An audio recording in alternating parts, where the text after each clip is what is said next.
Hey everybody, this is Alan with Daily Armour of God. Thank you so much for joining me today. I hope you're all doing well. This is my Finishing the Bible 1 Year project, and we are on day 95. Always have to double check so I don't give the wrong day. But yeah, we are on day 95. We are in 2 Samuel 4, and we'll be reading 4, 5, 6, and 7 today. Lots to get through today. A lot. It's only one more than normal, so... Anyway, I just want to say a short prayer. Dear Lord, dear Jehovah our Elohim, thank you for today, and thank you for everything you've done for us and are doing for us.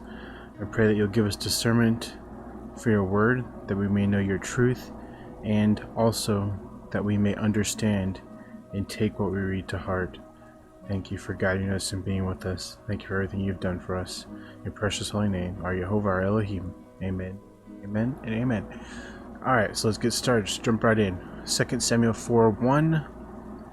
And when Saul's son heard that Abner was dead in Hebron, his hands were feeble, and all the Israelites were troubled. And Saul's son, who had 2 men that were captains of bands, the name of them was Baanah, and the name of the other was Rechab, the sons of Rimmon, a Beerothite, the children of Benjamin. For Beeroth was also reckoned to Benjamin. And Beerothites fled to Gittaim, and were sojourners until this day.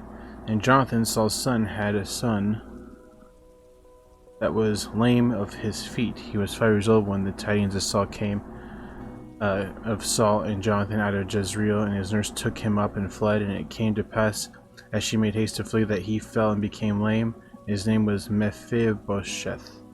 The sons of Rimmon, the Beerothite, Rechab and Baanah, went and came about the heat of the day to the house of Ishbosheth, who lay on the bed at noon. And they came thither into the midst of the house, as though they would have fetched wheat. And they smote him under the 5th rib. Again with the 5th rib, what is up with that? And Rechab and Baanah, his brother, escaped. That's like the 3rd mention of 5th rib. I don't understand that. So I'm just curious.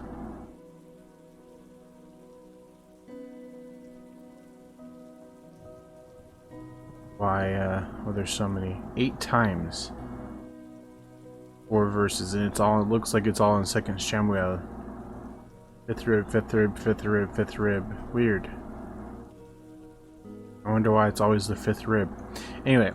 For when they came into the house, he lay on his bed in his bedchamber, and they smote him, and slew him, and beheaded him, and took his head, and gat them away through the plain all night. Yeah, what is up with this? There's some weird stuff going on. They brought the head of Ishbosheth unto David to Hebron, and saith unto the king, Behold, the head of Ishbosheth, the son of Saul thine enemy, which sought thy life, and Jehovah hath avenged my lord the king this day of Saul, and of his seed. And David answered Rechab and Baanah his brother, the sons of Rimmon Beerite, and said unto them, As Jehovah liveth, who hath redeemed my soul out of all adversary. When one told me, saying, Behold, Saul is dead, thinking to have brought good tidings, I took hold of him and slew him in Ziklag, who thought that I would have given him a reward for his tidings. How much more when wicked men have slain a righteous person in his own house upon his bed? Shall I not therefore now require his blood of your hand, and take you away from the earth? And David commanded his young men, and they slew them, and cut off their hands and their feet, and hanged them up over the pool in Hebron. They took the head of Ishbosheth and buried it in the sepulchre of Abner in Hebron. So people are going out and killing Saul's relatives, it sounds like, in the name of David, they're thinking that they're doing something good for David, but yet David does not want them to be doing this. So he kills them. Alright. 2 Samuel 5:1. Then it came all the tribes of Israel to David unto Hebron, and spake, saying, Behold, we are thy bone and thy flesh. Also in time past, when Saul was king over us, thou wast he that led us out and brought us in Israel. And Jehovah said to thee, Thou shalt feed my people Israel, thou shalt be a captain over Israel. So all the elders of Israel came to the king to Hebron, and King David made a league with them in Hebron before Jehovah, and they anointed David king over Israel. David was 30 years old when he began to reign, and he reigned 40 years. In Hebron he reigned over Judah 7 years and 6 months, and in Jerusalem he reigned 30 and 3 years over all Israel and Judah. And the king and his men went to Jerusalem unto the Jebusites, the inhabitants of the land, which spake unto David, saying, Except thou take away the blind and the lame, thou shalt not come in hither. Thinking, David cannot come in hither. Nevertheless, David took the stronghold of Zion, the same is the city of David. And David said on that day, Whosoever getteth up to the gutter, and smiteth the Jebusites, and the lame and blind, that are hated of David's soul, he shall be chief and captain. Wherefore they said, The blind and the lame shall not come up into the house. So David dwelt in the fort, and called it the city of David.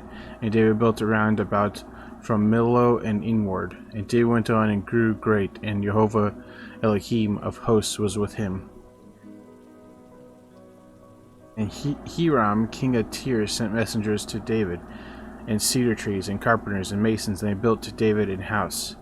And David perceived that Jehovah hath established him king over Israel, and that he had exalted his kingdom for his people Israel's sake. And David took him more concubines' wives out of Jerusalem, after he was come from Hebron.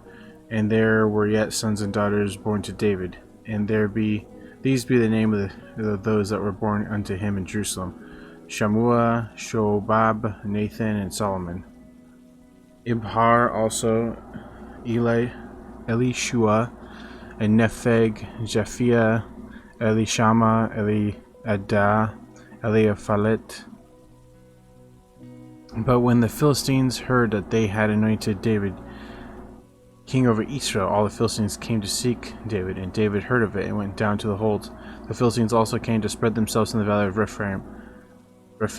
And David inquired of the Jehovah, saying, Shall I go up to the Philistines? Wilt thou deliver them into mine hand? And Jehovah said unto David, Go up, for I will doubtless deliver the Philistines into thine hand. And David came to Baal-perazim, and David smote them there, and said, Jehovah hath broken forth upon my enemies before me, as the breach of waters. Therefore he called the name of that place Baal-perazim. And there they left their images, and David and his men burned them. And the Philistines came up again, and spread themselves in the valley of Rephaim. And David inquired of the Lord of Jehovah, saying, He said, Thou shalt not go up, but fetch a compass behind them, and come up upon them over against the mulberry trees. And let it be, when thou hearest the sound of going in the top of the mulberry trees, that then thou shalt bestir thyself, for then shall Jehovah go out before thee to smite the host of the Philistines.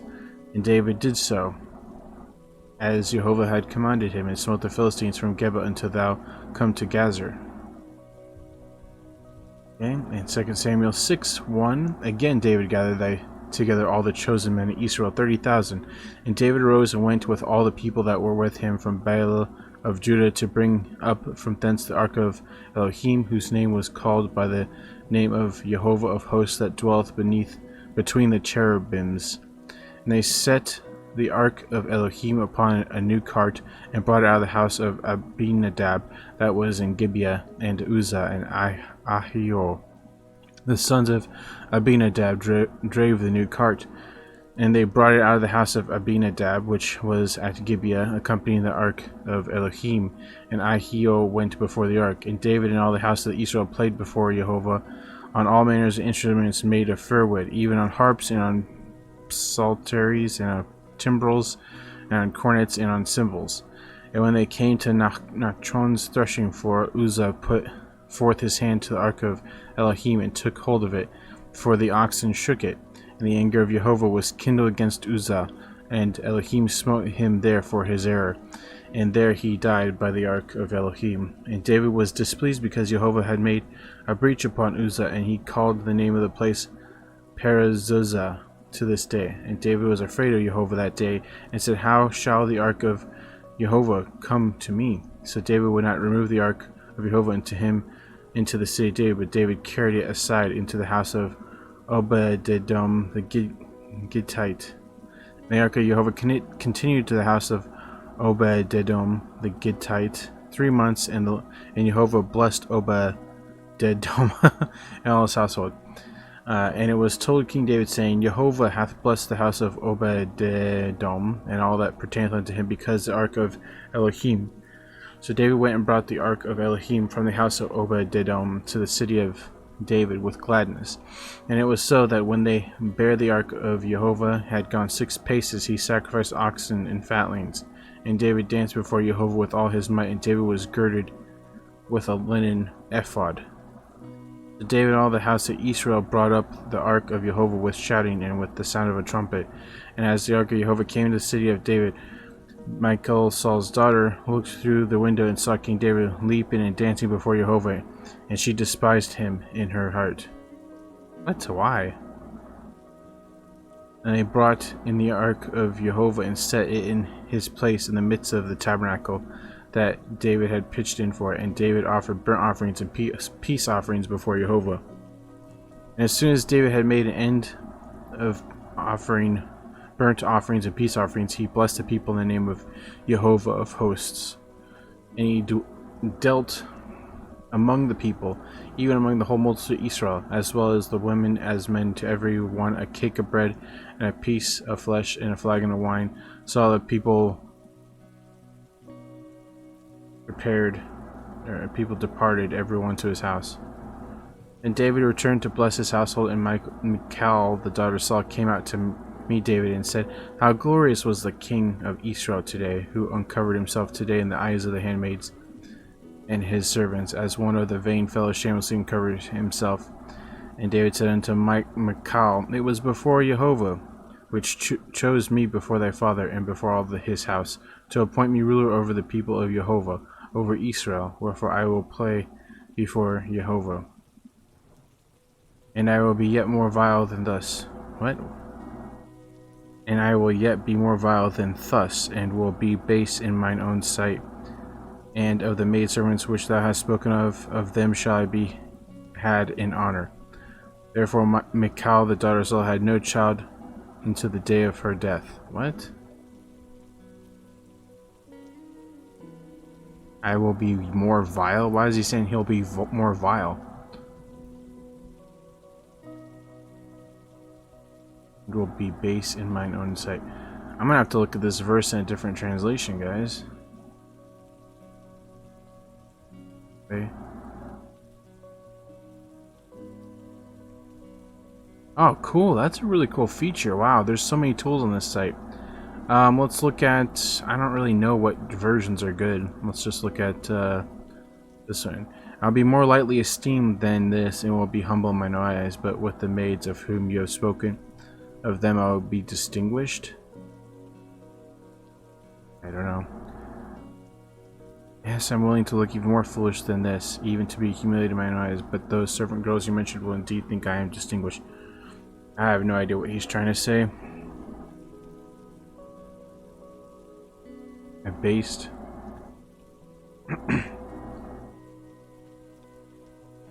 I will dishonor myself and humble myself even more. However, the slave girls you spoke about, I will be honored. I don't know. I don't know what he's saying.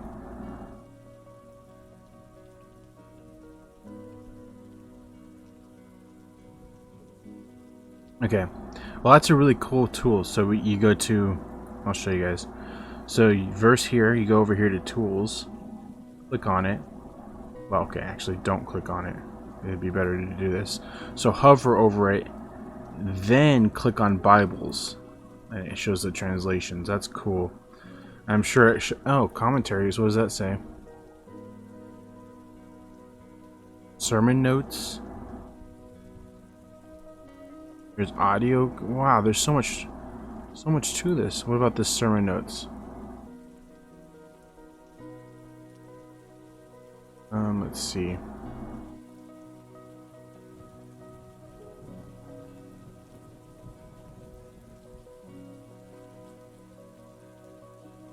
There's a lot of commentary here.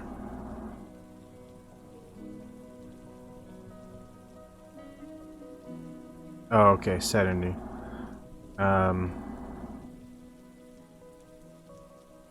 I was dancing before Jehovah, which chose me. Okay. He could have just answered I was dancing before Jehovah. He did not need to throw in the dig. Okay, so yeah, he was kind of, yeah.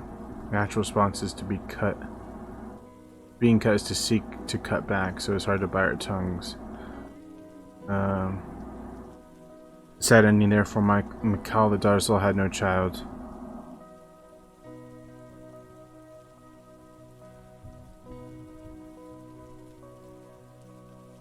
That's kind of cool. You know, the notes, you can get commentaries for just that specific verse. Well, that was in general. That's a really cool tool, guys. So remember, go over to tools for this specific verse, tools here, hover over it, don't click it, then click Bibles or cross-reference commentaries, dictionaries, miscellaneous. There's so many cool tools on the site that I have even known about. Oops, sorry, until now. Like, I've been using this site for so long, and since I started this whole adventure, and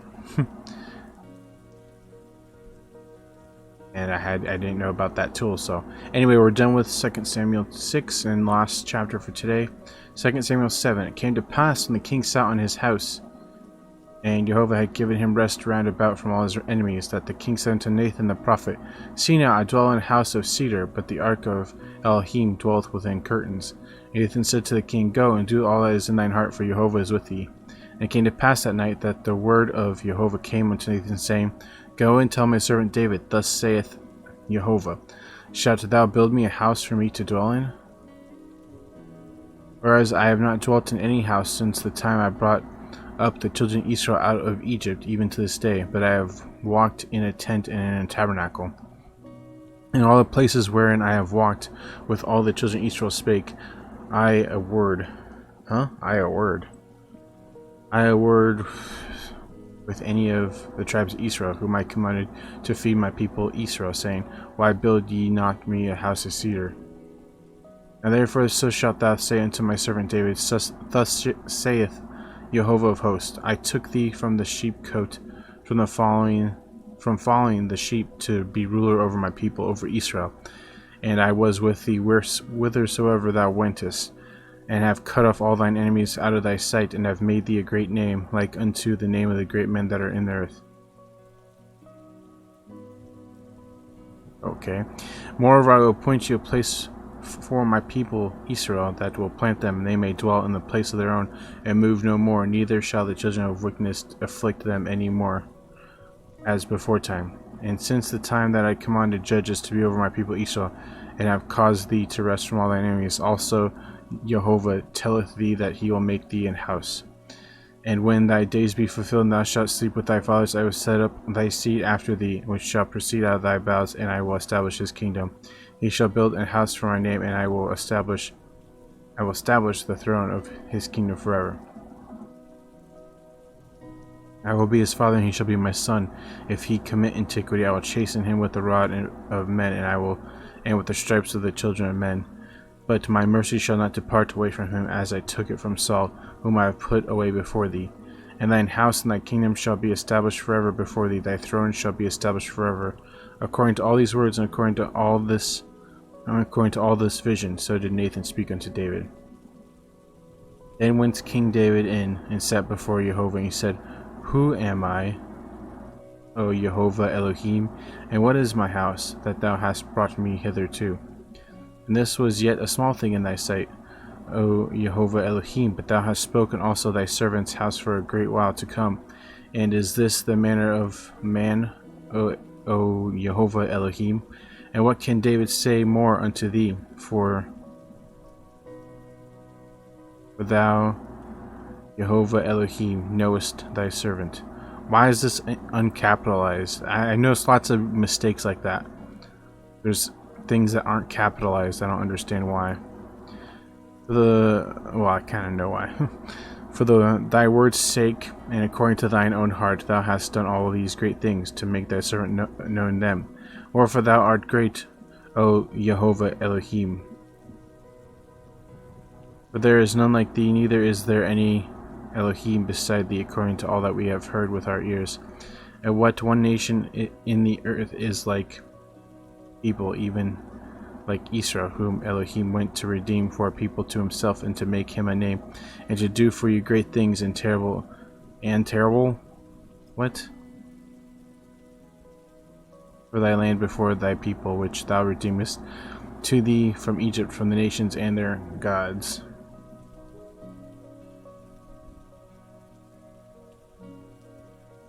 Let's see what other translations say.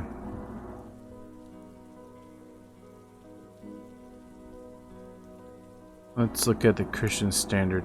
And who is like your people Israel? God came to one nation on earth in order to redeem the people for himself, to make a name for himself, and to perform them great and awesome acts. Notice this, guys. Great and awesome acts. Whereas the King James Version says, where is it? Great and terrible. So great and terrible versus great and awesome. I think terrible is a horrible translation.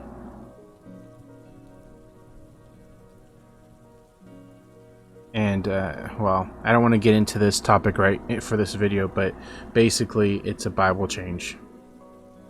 That's why I'm glad to have a tool like this, just so I can compare. But, suffice it to say, I might make a video one day of these Bible changes I told you guys about a few days ago, but suffice it to say, our Bibles are changing, I feel like, and they're being changed. Words and verses are being changed. So it's scary stuff, but we need to hold fast and believe in God. Trust in God for discernment. Trust in God for everything. Okay. For thou hast confirmed to thyself thy people Israel to be a people unto thee forever, and thou, Jehovah, art become their Elohim. And now, O Jehovah Elohim, the word that thou hast spoken concerning thine servant and concerning his house, establish it forever, and do as thou hast said, and let thy name be magnified forever. Saying, Jehovah of hosts is Elohim over Israel, and let the house of thy servant David be established before thee. For thou, O Jehovah of hosts, Elohim of Israel, hast revealed to thy servant, saying, I will build thee a house. Therefore hath thy servant found in his heart to pray this prayer unto thee. And now, O Jehovah. Okay, what is going on? Look at this now. Okay, guys, before I continue, 2 more verses, but before I continue, I need to point this out to you guys. So here it says, O Lord, and it's in all caps. Here it's O Lord, but with just a capital L and the rest lowercase. And here it's God in capital, all capital, and here it's God with just a G. Like, something is going on. O Jehovah Elohim, thou art that Elohim, and thy words be true, and thou hast promised this goodness unto thy servant. Therefore now let it please thee to bless the house of thy servant, that it may continue forever before thee. For thou, and again, O Jehovah Elohim, hast spoken it in it, and with thy blessing let the house of thy servant be blessed forever. Okay, here's the daily promise. If ye then, being evil, know how to give good gifts unto your children, how much more shall your Father which is in heaven give good things to them that ask him? If ye then, being evil, know how to give good gifts unto your children, how much more shall your Father which is in heaven give good things? Okay, I just want to quickly look at this in different translation. Let's go back to Christian Standard first. If you then, who are evil, know how to give good gifts to your children, how much more will your Father in heaven give good things to those who ask him? Let's try this one. If you then, being evil, know how to give good gifts. Okay, it's the same.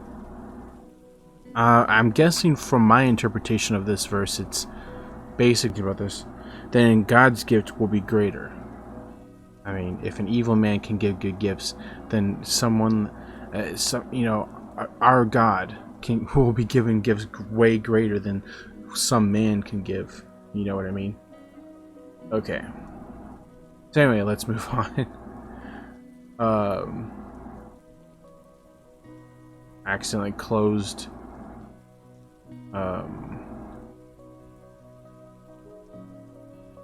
the daily promise. Anyway, I'll just end it there, guys, and let's just pray. Dear Jehovah, our Elohim, thank you for today. Thank you for everything you've given us. I pray that you'll continue to be with us as we read these words, and that we will find the truth in them. Please give us discernment and wisdom to know your truths and to learn these words and keep them in our hearts forever. Thank you again for everything you've done for us and everything you will do for us. In your precious holy name, amen. Your precious holy name, our Jehovah, our Elohim. Amen. Amen and amen. Excuse me, guys. I'm messing up today. Sorry about that. Anyway, guys, thank you guys so much for watching, listening. I hope you have a good evening, morning, night, wherever you're at. As always, TTFN, ta-ta for now. Take care. God bless, and put God first in everything you do. I'll see you guys next time. Ta-ta.